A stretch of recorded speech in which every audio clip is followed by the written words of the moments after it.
Assalamu alaikum students. This is lecture number 39 of psychology, 11th psychology, lesson number 5, sensory, attentional and perceptual processes. In this lecture, we will further discuss about processing approach in perception. ये बेटा हमारा lecture number 39 है 11th psychology में। Lesson number 5 हम discuss कर रहे हैं sensory, attentional and perceptual processes. और बेटा आज का हमारा जो टॉपिक है वो है प्रोसेसिंग अप्रोच इन परसेप्शन। पिछले लेक्चर में हमने थोड़ा सा इसके बारे में डिस्कस किया था। पिछले लेक्चर में हमने बेटा कहा था bottom up approach and top down approach. Bottom up approach में हमने कहा था जब हम रिकॉग्नाइजेशन शुरू करेंगे पार्ट से, उसके बाद होल को रिकॉग्नाइज करेंगे। इसी तरह टॉप डाउन अप्रोच में हमने कहा था पहले हम रिकॉग्नाइजेशन करेंगे होल की, फिर करेंगे पार्ट्स की। तो हम बेटा कहते हैं the bottom up approach lays emphasis on the features of stimuli. Bottom up approach किस पे एम्फेसिस करता है बेटा? फीचर्स ऑफ स्टिमुलाई, कि स्टिमुलाई का फीचर कैसा होगा in perception and considers perception as a process of mental construction. वो कहता है कि परसेप्शन हम कैसे करेंगे, it depends upon our mental construction. अपने अपने तरीके से सारे परसेप्शन करते हैं। Top down approach lays emphasis on the perceiver. Top down approach किस पे एम्फेसिस करता है? एक प्रिसीवर पे, जो चीजों को प्रिसीव करता है। And considers perception as a process of recognisation और आइडेंटिफिकेशन ऑफ स्टिमुलाई। जहां हम किसको रिकॉग्नाइज करने की कोशिश करते हैं? स्टिमुलाई को। किसको बेटा? स्टिमुलाई को। उसके बाद बेटा studies show that in perception both the processes interact with each other. मगर जब फर्दर स्टडी की गई हमने कहा ये दोनों प्रोसेसेस इंटरेक्ट करती है with each other to provide us with an understanding of the world, ताकि हम वर्ल्ड को अंडरस्टैंड करें। मतलब हमें फॉलो करना है टॉप डाउन अप्रोच भी, टॉप डाउन अप्रोच भी और बॉटम अप अप्रोच भी। दोनों चीजें हमें फॉलो करनी है। यूजुअली बेटा परसेप्शन प्रोसेस कैसे होती है? स्टिमुलस। जब स्टिमुलस आइडेंटिफाई होता है, इसको आइडेंटिफाई कौन करता है? Sensory receptors. ये सेंसरी रिसेप्टर्स अटेंटिव हो जाते हैं और इंफॉर्मेशन प्रोवाइड करते हैं किसको? CNS brain, learning, memory and other psychological processes. तब जाके बेटा क्या होती है? परसेप्शन। ठीक है बेटा। तो आज के लेक्चर में हमने इतना डिस्कस किया, कल वाले लेक्चर में हम बेटा फर्दर डिस्कस करेंगे। थैंक यू बेटा। अस्सलाम वालेकुम students, this is lecture number 40 of psychology, 11th psychology, lesson number 5, sensory, attentional and perceptual processes. In this lecture we will further discuss about another important topic, that is perceiver. Human beings are not just mechanical and passive recipients of stimulus.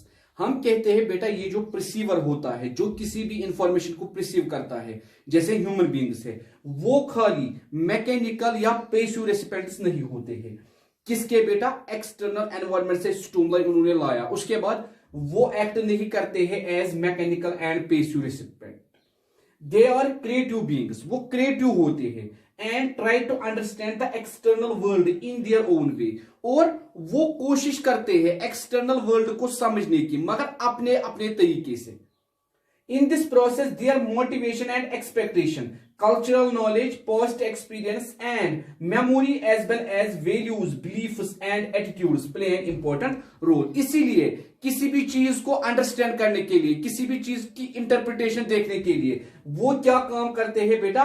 Motivation देखते हैं, expectation देखते हैं, cultural knowledge देखते हैं, past experience देखते हैं, या बेटा मेमोरीज, वैल्यूज, बिलीफ्स, एटीट्यूड्स, ये सारी चीजें देखते हैं।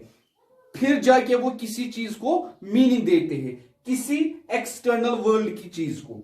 सम ऑफ दीज फैक्टर्स आर, अब प्रिसीवर के लिए कौन से फैक्टर्स इंपॉर्टेंट है रिकॉग्नाइजेशन के लिए? मोटिवेशन। क्या जो उसने प्रिसीव किया वो उस पर मोटिवेटेड है? एक्सपेक्टेशन और परसेप्शन सेट, उसकी एक्सपेक्टेशन जो थी परसेप्शन के लिए, क्या वो बराबर थी? कॉग्निटिव स्टाइल, उसने कौन सा कॉग्निटिव स्टाइल अपनाया? इनमें से कल्चरल बैकग्राउंड एंड एक्सपीरियंस, किस कल्चरल बैकग्राउंड पे या किस एक्सपीरियंस पे उसने ये परसेप्शन की। ठीक है बेटा, तो वो हम अगले लेसन में डिस्कस करेंगे। थैंक यू बेटा। Assalamu alaikum students, this is lecture number 41 of psychology, 11th psychology, lesson number 5, sensory, attentional and perceptual processes. In this lecture we will discuss about another important topic, factors affecting the receiver. तो बेटा ये हमारा lecture number 41 है 11th psychology में। Lesson number 5 हम discuss कर रहे हैं sensory, attentional and perceptual processes. और आज का टॉपिक है बेटा हमारा फैक्टर्स अफेक्टिंग द रिसीवर। पहला फैक्टर है बेटा मोटिवेशन। पिछले लेसन में हमने लिखा था फैक्टर्स, जो हमारा पिछला लेक्चर था। तो मोटिवेशन हम किसे कहते हैं? The needs and desires of A perceiver strongly influence his और हर परसेप्शन। हम कहते हैं एक इंडिविजुअल के नीड्स या डिजायर्स उसके परसेप्शन पे इन्फ्लुएंस करते हैं। People want to fulfil their needs and desires through various means. लोग अपने डिजायर्स पूरे करते हैं बहुत सारे तरीकों से। One way is to do this is to perceive objects in a picture as something that will satisfy their needs। इसीलिए बेटा अपनी नीड्स को ये सेटिस्फाई कैसे करते हैं? जब ये क्या काम करते हैं? जब ये ऑब्जेक्ट्स को पिक्चर्स में देखते हैं। मिसाल के तौर पर बेटा आपने किसी ऑब्जेक्ट की इमेज देखी, आपने कंसिडर किया वहां उस ऑब्जेक्ट की जगह हम होती है। आप किसी इमेज में डिफरेंट पोजेस देखते हो, आप चाहते हो हम भी ऐसे ही इमेज खिंचवाए ताकि आपकी नीड क्या हो जाए? पूरी हो जाए, क्योंकि आपके अंदर नीड क्रिएट होती है। ये इमेज बहुत अच्छी आई है, मैं भी ऐसे ही इमेज खिंचाऊंगा। Experiments were conducted to examine the influence of hunger on perception. इसी पे एक एक्सपेरिमेंट किया गया, हंगर का एक्सपेरिमेंट किया गया परसेप्शन पे। When hungry person we are shown ambiguous picture. जब एक भूखे इंसान को एम्बिगस पिक्चर दी जाती है, मतलब जिसका कोई अप्रोप्रिएट मीनिंग नहीं होता है, जिसमें वो क्लियरली ऑब्जेक्ट्स को नहीं देख पाता है। They were found to perceive them as a picture of food object. उसके दिमाग में इस टाइम किस चीज की नीड होती है बेटा? फूड की, क्योंकि वो क्या होता है? हंग्री। इसीलिए वो पिक्चर में भी क्या ढूंढता है? फूड। पिक्चर में भी उसको क्या नजर आता है? Food objects more often than stated non hungry person. और अगर हम यही पिक्चर नॉन हैंग्री पर्सन को दिखाएंगे, वो उसमें फूड नहीं ढूंढेगा, बल्कि वो उस एम्बिगस पिक्चर को आइडेंटिफाई करने की कोशिश करेगा। मगर हैंग्री पर्सन बार बार क्या ढूंढेगा बेटा? उसमें फूड। बिकॉज उसकी जो नीड्स है उस टाइम, उसकी नीड्स क्या है उस टाइम सेटिस्फाई करने के लिए? फूड की जरूरत। This is called the motivation. ठीक है बेटा, इसको हम क्या कहते हैं रिसीवर में? मोटिवेशन। मतलब रिसीवर जब तक मोटिवेट नहीं होगा तब तक वो अच्छी तरह से परसेप्शन नहीं कर पाएगा। ठीक है बेटा, थैंक यू बेटा। Assalamu alaikum students, this is lecture number 42 of psychology, 11th psychology, lesson number 5, sensory, attentional and perceptual processes. In this lecture we will further discuss about factors affecting the perceiver. ये हमारा बेटा lecture number 42 है, 11th psychology हम discuss कर रहे हैं, lesson number 5। हमारे lesson का नाम है sensory, attentional and perceptual processes. और हम जो इसमें भी टॉपिक पढ़ रहे हैं वो है बेटा फैक्टर्स अफेक्टिंग द परसीवर। और इसमें हमारा जो पहला टॉपिक है जो हमें आज पढ़ना है वो है बेटा एक्सपेक्टेशन ऑफ परसेप्चुअल सेट। पहला फैक्टर हमने मोटिवेशन पढ़ा था, आज दूसरा फैक्टर हमें पढ़ना है expectation of A perceptual set. मतलब जो आपको परसीव करना है, जो आपको परसीव करना है उसका उसकी एक आपको एक्सपेक्टेशन होती है। The expectation about what we might to perceive in a given situation also influence our perception. आपको बेटा एक्सपेक्टेशन होती है कि गिवन सिचुएशन में हमें किस चीज को परसेप्शन करना है, वो हमारे परसेप्शन को इन्फ्लुएंस करता है। This phenomena of perceptual familiarisation और perceptual generalisation reflects a strong tendency to see what we expect us to see even when the result do not accurately reflect reality. मतलब हमें इतना एक्सपेक्ट होता है, हमें मालूम होता है गिवन सिचुएशन में हमें क्या क्या परसीव करना है, चाहे फिर हमारा रिजल्ट ठीक हो या गलत हो। मिसाल के तौर पर आपके घर में दूध वाला जो है वो रोज सुबह 5 बजे आपको दूध देने आता है। अब अगर इसी टाइम पे कोई और आएगा, आप क्या एक्सपेक्ट करते हो? आपके दिमाग में कौन सी परसेप्शन बनी होती है? ये दूध वाला होगा। 5:30 बजे हमेशा जो सुबह 5:30 बजे आएगा वो क्या होगा बेटा? दूध वाला। ये आपके दिमाग में क्या है बेटा? परसेप्शन। मगर कभी कभार 5:30 बजे कोई और भी आ सकता है, दूध वाला नहीं हो सकता है, कोई और हो सकता है, मगर आपके दिमाग ने क्या परसेप्शन बनाई है? ये दूध वाला होगा, क्योंकि 5:30 बजे खाली दूध वाला आता है। वही हमने बेटा यहां लिखा है, for example if your milkmaid delivers you milk daily at about 5:30 a.m. any knocking at the door around that time is likely to be perceived as the presence of the milkmaid even if it is someone else. आपके दिमाग में क्या perception है? ये दूध वाला है। ठीक है बेटा, मतलब ये जो बेटा परसीवर होता है इसके दिमाग में एक सेट होता है, बना हुआ होता है एक सेट। ठीक है बेटा, और वो सेट क्या होता है? Perceptual set. 5:30 बजे दूध वाला आएगा, 9 बजे लॉन्ड्री वाला आएगा, 9:30 बजे ड्राइवर आएगा। ठीक है बेटा, 11 बजे मजदूर आएगा। इसने ये अपनी जगह परसेप्शन बनाई होती है। ठीक है, तो ये भी इफेक्ट करता है। थैंक यू बेटा, कल हम इससे आगे डिस्कस करेंगे।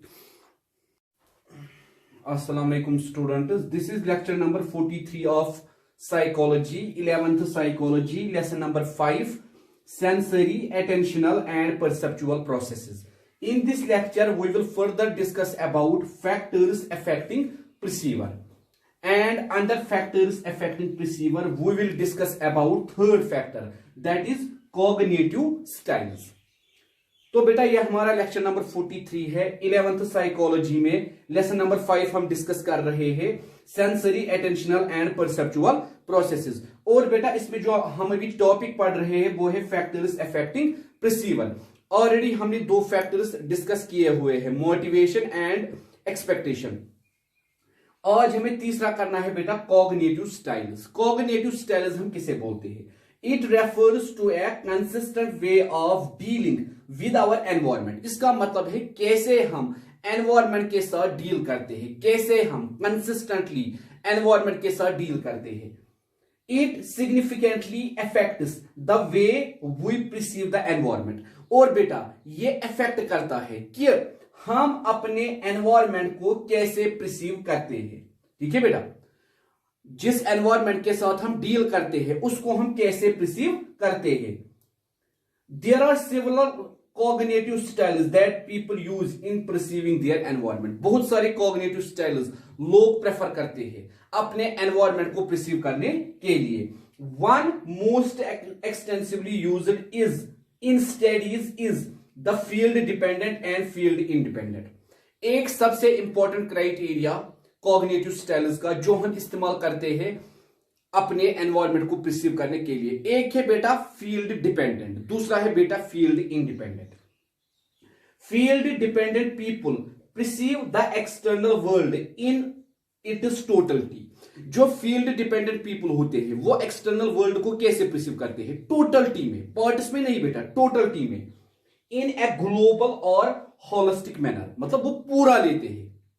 On the other hand field independent people, अब बेटा जो फील्ड इंडिपेंडेंट पीपल होते हैं perceive the external world by breaking it into smaller units, वो इसको ब्रेक करते हैं स्मॉलर यूनिट्स में। ठीक है बेटा, सिंपल एग्जांपल, आपके क्लास में 30 बच्चे हैं, अब टीचर ने बोर्ड पे कोई डायग्राम बनाई। मिसाल के तौर पर बेटा मैं यहां एक डायग्राम बनाऊंगा। ठीक है बेटा, अब मैंने यहां ट्रायंगल्स बनाए, एक ट्रायंगल, दूसरा ट्रायंगल, तीसरा ट्रायंगल। ठीक है बेटा, यहां से भी मैं बनाऊंगा, मगर यहां से मैं ट्रायंगल बेटा कैसे बनाऊंगा?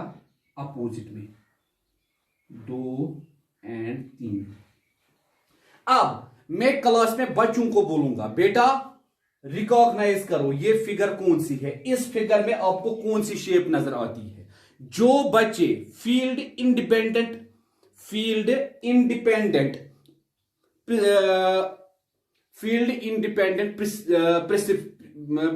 प्रिस्क्रिप्शन करते हैं, ठीक है बेटा, जो बच्चे फील्ड इंडिपेंडेंट परसेप्शन करते हैं या जो बच्चे फील्ड इंडिपेंडेंट प्रिसीवर इस्तेमाल करते हैं वो मुझे क्या बोलेंगे, वो मुझे क्विकली बोलेंगे सर ये ट्रायंगल की शेप है। आपने डिब्बे के अंदर क्या बनाया है, ट्रायंगल की शेप। मगर बेटा जो बच्चे फील्ड डिपेंडेंट लेंगे बेटा, वो बेटा क्या काम करते हैं, उनको थोड़ा टाइम लगेगा ये रिकॉग्नाइज करने में।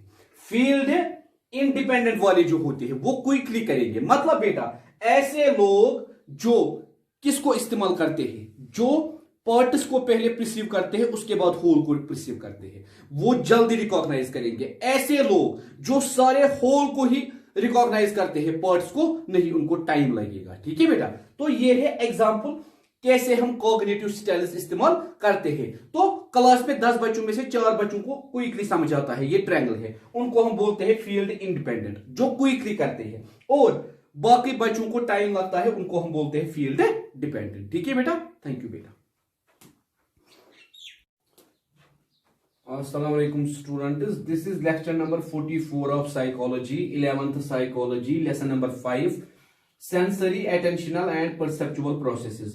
In this lecture we will further discuss about factors affecting perceiver, and factors affecting perceiver we will discuss about cultural background and experience. तो बेटा ये हमारा लेक्चर नंबर 44 है 11th साइकोलॉजी में। लेसन नंबर 5 हम डिस्कस कर रहे हैं sensory, attentional and perceptual processes. और बेटा आज के लेक्चर में हम डिस्कस करेंगे फैक्टर्स अफेक्टिंग प्रिसीवर। इसमें जो हमारा टॉपिक रहेगा वो रहेगा कल्चरल बैकग्राउंड एंड एक्सपीरियंस, चौथा फैक्टर। हम बेटा कहते हैं डिफरेंट एक्सपीरियंसेस और लर्निंग अपॉर्चुनिटीज अवेलेबल होती है लोगों को अलग अलग कल्चर्स में।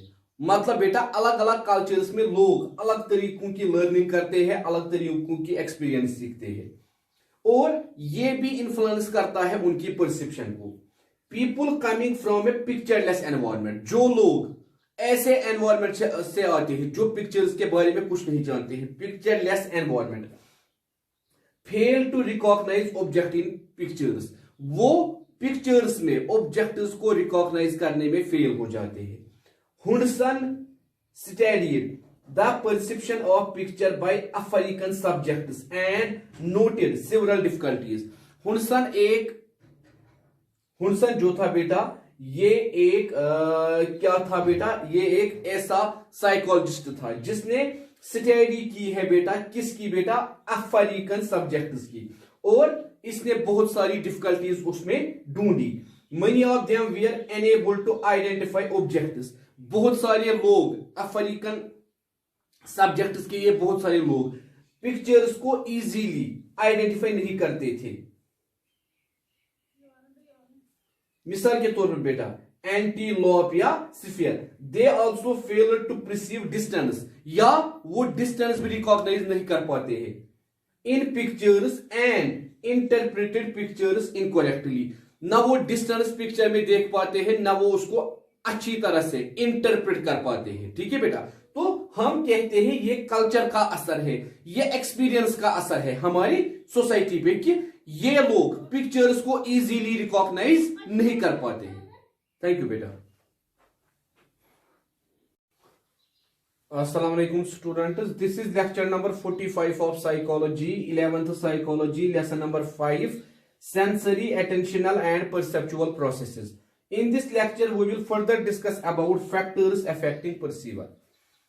तो बेटा ये हमारा लेक्चर नंबर 45 है 11th साइकोलॉजी में। लेसन नंबर 5 हम डिस्कस कर रहे हैं sensory, attentional and perceptual processes, और आज के टॉपिक में भी हम डिस्कस करेंगे फैक्टर्स अफेक्टिंग परसीवर। पिछले लेक्चर में भी हमने यही डिस्कस किया था कि कल्चरल बैकग्राउंड और एक्सपीरियंस का क्या असर होता है परसीवर पे, जिसमें हमने कहा था अलग अलग एक्सपीरियंसेस, लोगों को अलग अलग वे होते हैं किसी चीज को परसीव करने के लिए। Eskimos have been found to make fine distinguish among a variety of snow. हम कहते हैं ये जो एस्किमोस होते हैं इनके अंदर इतनी सलाहियत होती है, ये अलग अलग स्नो में क्या करते हैं, डिफरेंशिएट करते हैं. That we may unable notice, जो हम नहीं कर सकते हैं. Some aboriginal groups of Siberian region have been found to differentiate among dozens of skin colors of reindeers. या एब्रोजनल जो होते हैं, जो साइबेरियन में रहते हैं, वो अलग अलग स्किन कलर्स में डिफरेंशिएट करते हैं. किनके? रेंडर्स के, जो हम नहीं कर सकते हैं बेटा. Which we would not be able to do. These studies indicate that the perceiver plays a key role in the process of perception. यही बेटा हमें ये समझाता है कि कितना इंपॉर्टेंट रोल होता है परसीवर का परसेप्शन में. People process and interpret stimuli in their own way. लोग प्रोसेस को या स्टिमुलाई को इंटरप्रेट करते हैं अपने अपने नजरिए से, depending on their personal, social and cultural condition. Personal condition, social condition, cultural condition को मद्देनजर रखते हुए. Due to these factors our perception are not only finely tuned but also modified. और इससे क्या होता है, हमारी परसेप्शन खाली इंटरप्रेट ही नहीं होती है बल्कि मॉडिफाई भी होती है. ठीक है बेटा. तो अब हमारा इस लेसन का अगला टॉपिक होगा प्रिंसिपल ऑफ परसेप्चुअल ऑर्गेनाइजेशन, जो हम कल डिस्कस करेंगे. थैंक यू बेटा.